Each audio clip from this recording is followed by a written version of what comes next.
Welcome back to Comic Book History. This is episode number 28. And this one we're reviewing, this one we're going to talk about the organization known as Checkmate. In the comics, they had roughly 2 volumes.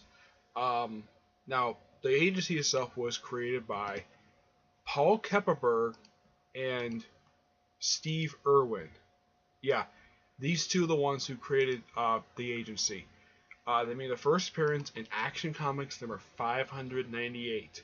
As far as I can tell, this first appearance isn't. It's in one of the Man of Steel trades, so I know that one's collected.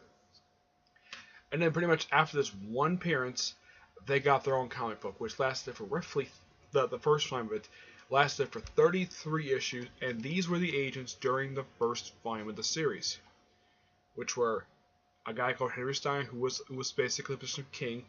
Amanda Waller, Harry Bullock with Batman Comics, and some other no-name agents, including Valentina Vostok, Valentina Vostok, I think that's her name.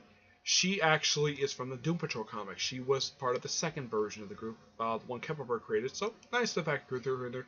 Here's some other names they threw in there that were part of the group for the first, most of the original first volume, which is basically Paul Kramer, Scott Jansen, Grace Jonas, Gary Washington Churchill O'Donnell.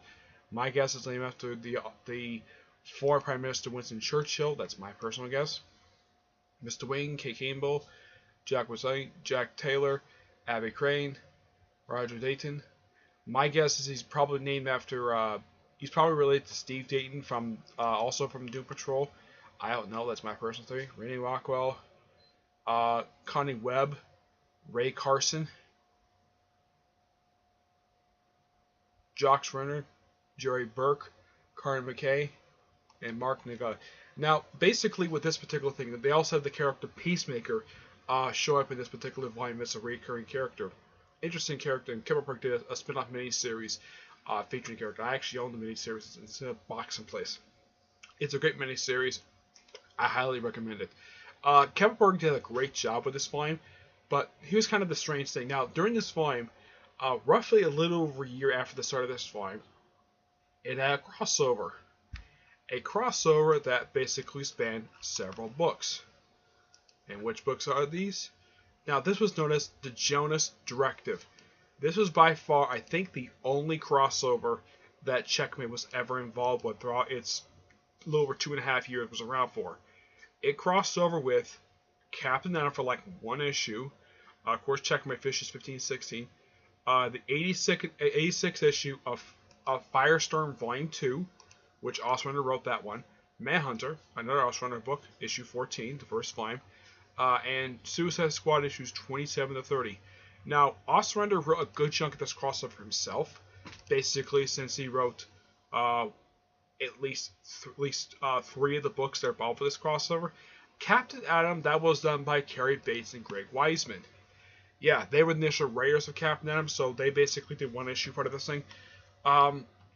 Interesting little crossover. Basically, it's like battle back and forth between Project Atom, Checkmate, and Suicide Squad. It's a great crossover. However, it is in trade. Then, pretty much like roughly about a little over a year after this crossover ended, the series ended, and then we had a sort of in-between set of circumstances, the characters who joined Checkmate in between the volumes. We had people like, at some point we had, at some point during the course, I think it was during the course of the series, you had fewer people before the agency first started working, because in issue 33 the agency disbanded, but they came back in the pages of Deathstroke. But people were part of the initial Volume 1 lineup, which was Arsenal, Blackthorn, Deadshot, Deathstroke, Peacemaker, like I said, Vigilante, both Adrian Chase and Pat Trace, and Vixen. Yep. Basically, for about 3 issues of Deathstroke, issues 17 and 19, we had Paul Kramer, once again part of the group, basically King, Kate Campbell, Gary Washington, of course Ray Harper, Winston Churchill O'Neill, Jessica Midnight, actually a little bit later. Yeah, the initial were brought back, and this agency popped up for a little while, And then in 2002, thanks to popular pages of a couple Batman comics, David Shea and Jessica Midnight. David Shea showed up in Detective Comics 768 and 770. This was, of course, after the events of the Batman, the crossover was Bruce Wayne Fugitive, which basically saw Chuck Dixon basically leave his stable. He basically wrapped this crossover concluded. He basically left the books of Birds of Prey, Nightwing, and Robin wrapped this crossover concluded. And basically, in the aftermath of this crossover, Sasha Vetrix joined Checkmate along with Huntress. They even had Maxwell Lord briefly join the group. Yeah. And in the course of a series known as the Olmec Project, great series. I believe Rucka wrote this one, if I'm not mistaken. Let's see. Yeah, Rucker wrote this. It's a 6-issue limited series. Comes out directly before the events of Infinite Crisis. It's a great little miniseries, and a lot of it does play into the events of Superman, Action Comics, Adventures of Superman, and Wonder Woman, which later leads into some stuff that leads to Infinite Crisis. And we had people, basically these not very well-known characters like Patricia Grace Kelby, Amin Serrera, basically some no-name characters. And then pretty much after the events of Infinite Crisis, we had the Checkmate series come back. This time for 31 issues, and Rucka wrote the first 25 issues of the series. And these people joined within just the first issue, and this was a bunch of people. You had Thab Betty Cowley, who was the Black King. The Black Queen was Sasha Ventrix, who during the course of the series formed a relationship with the guy who originally started out as the White King's Bishop and later became White King. That was Mr. Terrific. Yeah, and this relationship lasted the entire run. There was also one point during the Infinite Crisis special for the Omax project where Batman reunited with Sasha Ventrix because basically they briefly fell in love, and he kissed her, and he had no problem with the fact she was part OMAC. Yeah, it was quite weird. The fact that she was like that. She was converted to OMAC during the events of the OMAC project. We also had Sean LaPau, who was the Black King's Bishop, who left of District 16. Amanda Waller, who was the White Queen, and of course they replaced her with somebody else. Jessica Midnight, I think they brought her back from the original series. She was Black Queen's Bishop. King Faraday, White Queen's Bishop. Fire from the JLI. She's Black King's Knight. Jonah McCarthy. My personal guess is that this person is a relative of Senator McCarthy from the 1950s, one who basically had the Red Scare. Yeah, it could be sheer coincidence. This person was the original Black King Knight. He died after the first issue. We also had Green Arrow villain Count Vertigo as the White Queen's Knight. Yeah, he left right after Waller left. We also had Thomas Jagger, Marie-Elise Marie, who also became a knight. Was also Pawn 502. The Thinker, and by the way, the Thinker who appeared in this fight is the main villain of Flash Season 3. We also had Valentino Duck back basically as a queen. Blaze Amanda Waller, Red Rocket number 1, Bad Samaritan, Cinnamon. This is a descendant of the Western hero Cinnamon, who in the Legends of Tomorrow they made her sort of connected to Hawkman and Hawkgirl. Gravedigger, Sebastian Faust, who is the son of Felix Faust. Yeah, one of his 2 kids. Master Jailer, Snapper Carr, and of course G.I. Robot. Snapper Carr joined in the 52 ethnic miniseries Four Horsemen, which was a Keith Giffen miniseries. He wrote miniseries written by Keith Giffen. This basically planted the seeds for the Doom Patrol Volume 5. Awesome volume. I highly recommend it. Really disappointed DC didn't finish collecting that trade, run trade. Yep. Now, this run, I own the first trade that collects the first half of Greg Rook's run. Excuse me. Now, Rucka left the book after 25 issues, and the book was taken over by somebody else for the last, of course, that was August General. He's actually from the Great 10. He was added part of the group as part of what happened during the first opening issues of the series, where basically throughout most of the series, the group's agency was on probation at some point. Then somehow the agency still continued up until Flashpoint, which I'll get to them in Flashpoint. Let's see. Who took over right after Rucka left? Let's see. After Rucka left, I know he left for 25 issues. Let's see. who took over the writing for this book? It's quite weird. I don't know who did the last 6 issues because um, here's kind of the thing. Rucka didn't write the last 6 issues. It was done by somebody else. This was also another really great volume for the run. And of course, the group did pop up now and again, like in the Final Crisis stuff. Like I think it was like a couple one-shots, a mini-series. Checkmate was a prominent agency in DC Comics during this period of time, from like 2006 up until 2011. Yeah, they were very prominent, very heavily featured in a lot of storylines, and they were portrayed kind of like how Marvel portrays S.H.I.E.L.D. as sort of basically, not exactly like in your face, but a very nice agency basically who does stuff.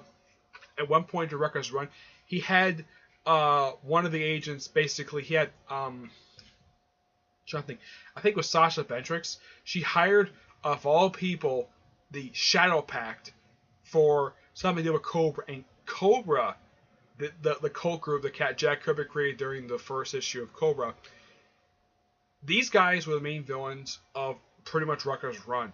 Yeah, these are the main antagonist group.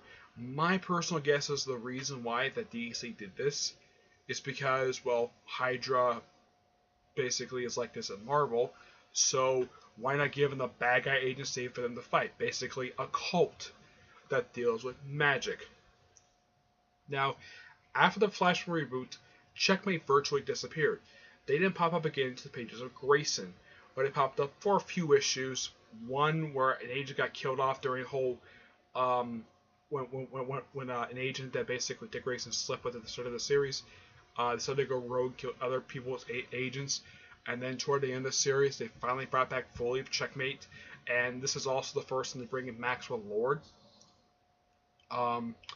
Then pretty much after that, after the series ended, Maxwell popped up again along with Checkmate in an issue of Justice League done by Tim Seeley, which basically explained the post-Flashpoint origin story of Maxwell Lord, which is kind of confusing of how Checkmate is basically no longer the big thing, because they kind of replaced Checkmate in the current continuity with Argus. They serve pretty much the same function as a sort of, let's say, international agency, but these guys actually work with the Justice League.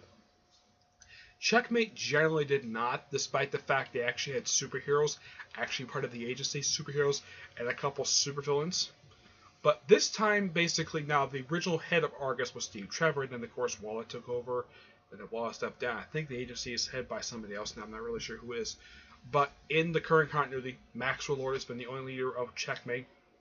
As a matter of fact, their headquarters, which is a castle in the Swiss Alps, which was the base of operations in the second volume of the series, and I believe the first volume. It's been a while since the first volume.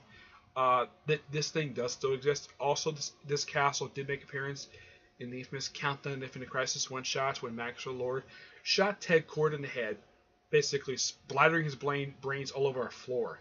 Yeah, and this is showing graphic detail in a book that it's well written, but this is a period of time Maxwell Lord was basically nuts, and him being retconned as a supervillain, which I've talked to Kim McGuire. He hated this retcon. He thought this was really damn stupid.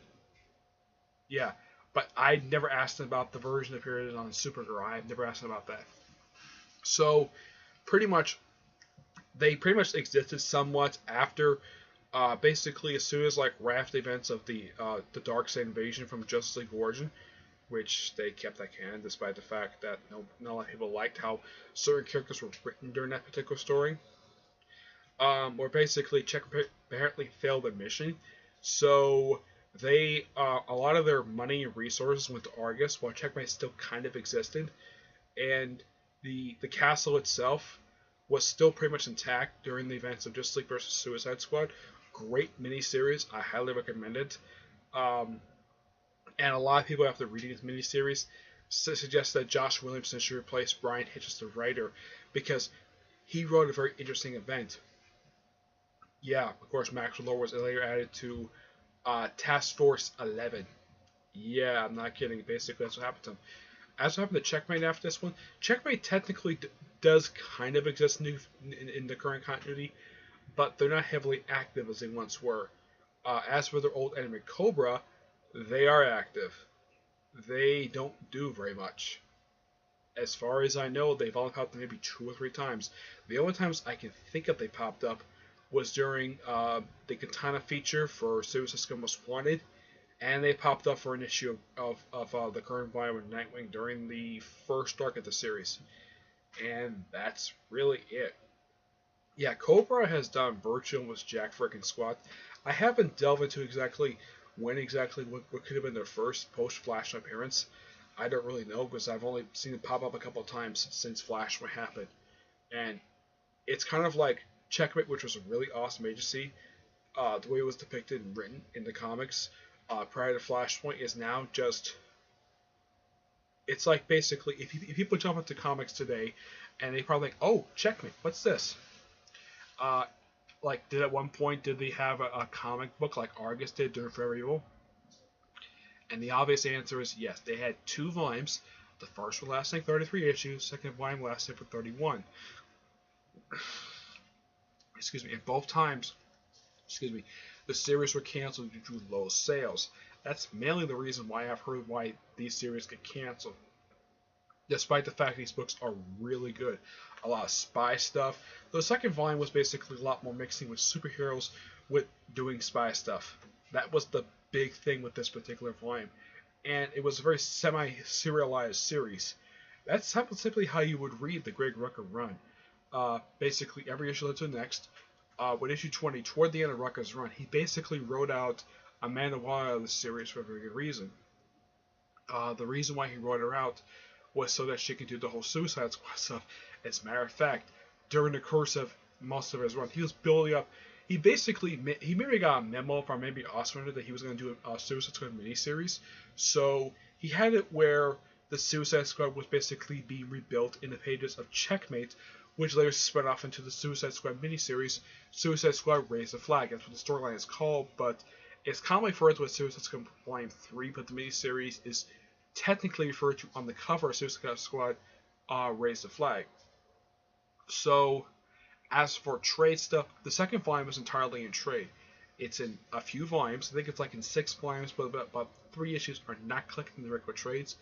This is collected in JLA Cobra Resurrection. JLA versus Cobra. Great miniseries. I recommend it. I don't remember who wrote this miniseries, but it was actually a way to sort of shut down the Cobra agency, the Cobra cult, basically the whole world. That's simply how they would put it. The first volume, the only issues ever collected and trade of this 33 issue volume, were the issues part of the Jonas directed crossover. And I believe that was in Suicide Squad Volume 4. Yeah, this was by far the only time that these issues are the only ones ever collected. As for the rest of the run, nope. The only other things basically associated with the Checkmate has been collected in trade.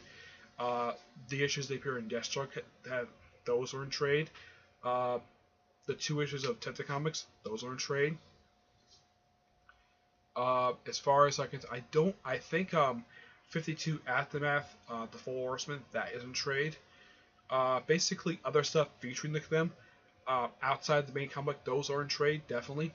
But, and of course, second volume, obviously, the entirety.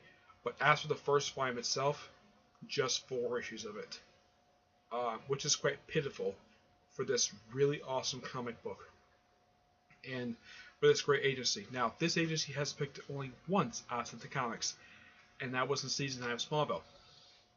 And yes, they're based out of Castle in the Swiss Alps, just like they are in the comics.